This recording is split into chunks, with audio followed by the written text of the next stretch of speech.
Hello viewers, welcome back to Pritha's cooking house.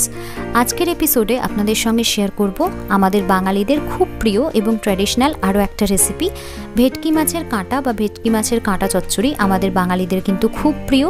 চলুন দেখে নেওয়া যাক ঝটপট কিভাবে এই রেসিপিটা অতি সহজেই বাড়িতে তৈরি করে নেওয়া যায়। ভেটকি মাছের কাঁটা গরম ভাতে অসাধারণ লাগে খেতে। তো এখানে দেখুন আমি 700 গ্রাম মতো ভেটকি মাছের কাঁটা নিয়েছি। কাঁটাগুলোকে খুব ভালো করে ধুয়ে পরিষ্কার করে নিয়েছি। এবার আমি কাঁটার মধ্যে দিয়ে দিলাম 2 টেবিল স্পুন পরিমাণ পাতিলেবুর রস। যেহেতু ভেটকি মাছে একটা গন্ধ থাকে, তাই যাদের এই গন্ধতে প্রবলেম আছে তারা এই লেবুটা ইউজ করবেন। লেবুটা দিলে গন্ধটা একেবারেই চলে যায়। লেবুটা আপনারা চাইলে স্কিপও করতে পারেন। যাদের ভেটকি মাছের গন্ধে প্রবলেম নেই বা কাঁটার গন্ধে প্রবলেম নেই তারা কিন্তু অবশ্যই লেবুটা স্কিপ করতে পারেন। তো দেখুন লেবুটা দিয়ে খুব ভালো করে আমি কাঁটাগুলোর সঙ্গে মাখিয়ে নিয়েছিলাম। নিয়ে 10 মিনিটের জন্য ম্যারিনেশনে রেখে দিয়েছিলাম। 10 মিনিট পর আমি ফিরে এলাম। এবারে এই ভেটকি মাছের কাঁটার মধ্যে আমি অ্যাড করছি 1/2 টিস্পুন পরিমাণ লবণ এবং 1/2 টিস্পুন পরিমাণ হলুদ গুঁড়ো। লবণ আর হলুদ গুঁড়ো দিয়ে কাঁটাটা আবারও খুব ভালো করে মেখে নেব আমরা, এবং আরও 10 মিনিটের জন্য কাঁটাগুলোকে ম্যারিনেট হতে রেখে দেব। আরও 10 মিনিট পর ফিরে এলাম। দেখুন কাঁটাগুলো কিন্তু খুব সুন্দরভাবে লবণ এবং হলুদের সঙ্গে ম্যারিনেট হয়ে গেছে। এবারে একটা কড়াই নিয়ে নিয়েছি। কড়াইয়ের মধ্যে অ্যাড করেছি প্রায় 4 টেবিল স্পুন পরিমাণ সর্ষের তেল। এই ভেটকি মাছের কাঁটা সর্ষের তেলেই কিন্তু বেশি ভালো হয়। আপনারা চাইলে রিফাইন্ড অয়েল বা সাদা তেলও ব্যবহার করতে পারেন। আর এই রান্নাটা করতে একটু বেশি পরিমাণ তেলই ব্যবহার করতে হবে, তাহলেই রান্নাটা বেশি টেস্টি হয়। তো 4 টেবিল স্পুন পরিমাণ তেল দিয়ে তেলটা যখন খুব ভালোভাবে গরম হয়ে গেছে, তখন আগে থেকে লেবু এবং লবণ হলুদ মাখিয়ে রাখা ভেটকি মাছের কাঁটাগুলো আমরা তেলের মধ্যে ছেড়ে দেব, এবং কাঁটাগুলোকে আমাদের খুব ভালো করে নেড়ে চেড়ে দুপাশটাই একদম কড়া করে ভেজে নিতে হবে। যেহেতু কাঁটার মধ্যে একটা আষ্টে ভাব থাকার সম্ভাবনা থাকে, তাই কাঁটা কিন্তু খুব ভালো করে একদম কড়া করে লাল লাল করে ভেজে নিতে হবে, না হলে কিন্তু খেতে ভালো লাগবে না।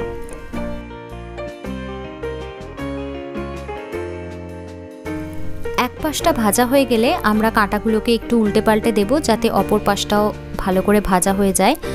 কাঁটাগুলো মোটামুটি আমাদের পুরো লাল লাল করে ভাজতে 8 থেকে 10 মিনিট মতো সময় লাগবে। তো দেখতেই পাচ্ছেন 10 মিনিট পর কাঁটাগুলো কিন্তু একদম লাল লাল করে বেশ কড়া করে ভেজে নেওয়া হয়ে গেছে। এবারে আমরা তেল ঝরিয়ে কাঁটাগুলোকে একটা পাত্রের মধ্যে তুলে রেখে দেব। দেখতেই পাচ্ছেন ভেটকি মাছের কাঁটা আমরা একটা পাত্রের মধ্যে তুলে রেখে দিয়েছি। এবারে কড়াইয়ের মধ্যে যে অবশিষ্ট তেলটা আছে সেই তেলেই কিন্তু আমাদের রান্নাটা হয়ে যাবে। তেলের মধ্যে আমরা অ্যাড করছি সরু সরু লম্বা লম্বা করে কেটে রাখা আলু। আমি এখানে 4টে মিডিয়াম সাইজের আলু ব্যবহার করেছি। আলুটাকে খুব ভালো করে নেড়েচেড়ে আমাদের একটু ভেজে নিতে হবে।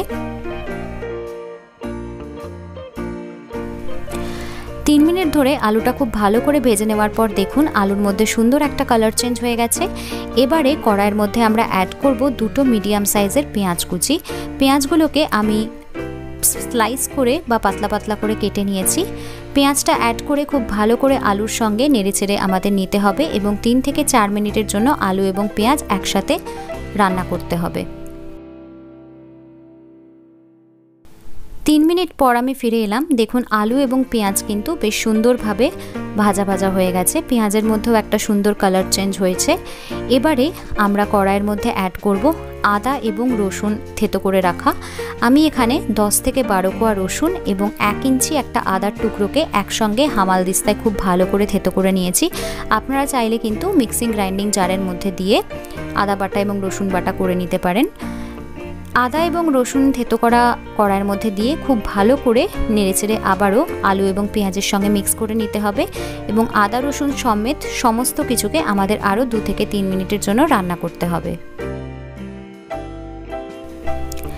3 মিনিট পর ফিরে এলাম। আদা রসুনটাও ভালো করে ভাজা ভাজা হয়ে গেছে, আর কোনো কাঁচা গন্ধ বেরোচ্ছে না আদা রসুন থেকে।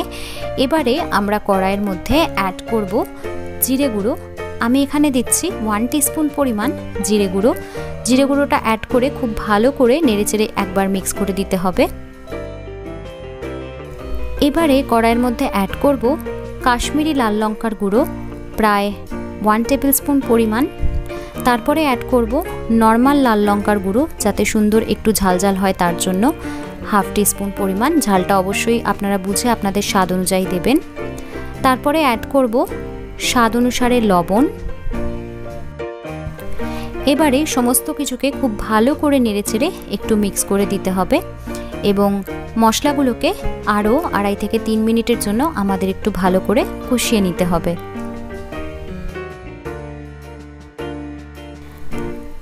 এবারে আমরা কড়াইয়ের মধ্যে অ্যাড করছি চেরা কাঁচা লঙ্কা এবং টমেটো। আমি এখানে 4টে চেরা কাঁচা লঙ্কা দিয়েছি। ঝালটা কিন্তু অবশ্যই আপনারা বুঝে আপনাদের স্বাদ অনুসারেই দেবেন। আর অ্যাড করলাম 2টো ছোট সাইজের টমেটো। যদি আপনারা মিডিয়াম সাইজের টমেটো ব্যবহার করেন সেক্ষেত্রে আপনারা একটা টমেটো ইউজ করতে পারেন। টমেটো এবং কাঁচা লঙ্কা দেওয়ার পর আরও 2 থেকে 3 মিনিটের জন্য আমাদের সমস্ত কিছু খুব ভালো করে কষিয়ে নিতে হবে এবং স্বাদটাকে ব্যালেন্স করার জন্য সামান্য পরিমাণ একটু চিনি আমি এখানে ব্যবহার করলাম। আপনারা যদি চিনি ব্যবহার করতে না চান তাহলে সেক্ষেত্রে অবশ্যই স্কিপ করতে পারেন। সমস্ত কিছুকে খুব ভালো করে নেড়েচেড়ে 2 থেকে 3 মিনিটের জন্য খুব ভালো করে আমরা মশলাটাকে কষিয়ে নেব। 3 মিনিট পর আমি ফিরে এলাম। দেখুন আমাদের মশলাটা কিন্তু খুব ভালো মতো কষে গেছে, সাইড থেকে তেল সেপারেট হতেও আরম্ভ করে দিয়েছে এবং টমেটোগুলোও কিন্তু বেশ নরম হয়ে গেছে বা প্রপারলি সেদ্ধ হয়েছে। দেখুন একটুখানি খুন্তির সাহায্যে হালকা করে প্রেস করলেই কিন্তু টমেটোগুলো নরম হয়ে যাচ্ছে বা গলে যাচ্ছে। এবারে আমরা কড়াইয়ের মধ্যে অ্যাড করে দেব আগে থেকে ভেজে রাখা কাঁটাগুলো কড়াইয়ের মধ্যে অ্যাড করে খুব ভালো করে নেড়েচেড়ে আমাদের মশলার সঙ্গে কাঁটাগুলোকে মিক্স করে নিতে হবে।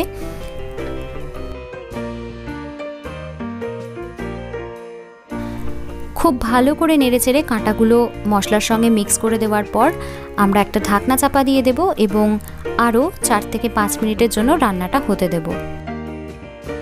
3 মিনিট পর ফিরে এলাম। ঢাকনাটা সরিয়ে নিয়ে দেখতে পাচ্ছি কাঁটাটা কিন্তু খুব ভালোভাবেই মশলার সাথে মিশে গেছে। আরও একবার খুব ভালো করে হালকা হাতে একটু নাড়াচাড়া করে দেব এবং আবারও ঢাকনা চাপা দিয়ে আরও 2 থেকে 3 মিনিটের জন্য কাঁটাটা মশলা সমেত কষিয়ে নেব।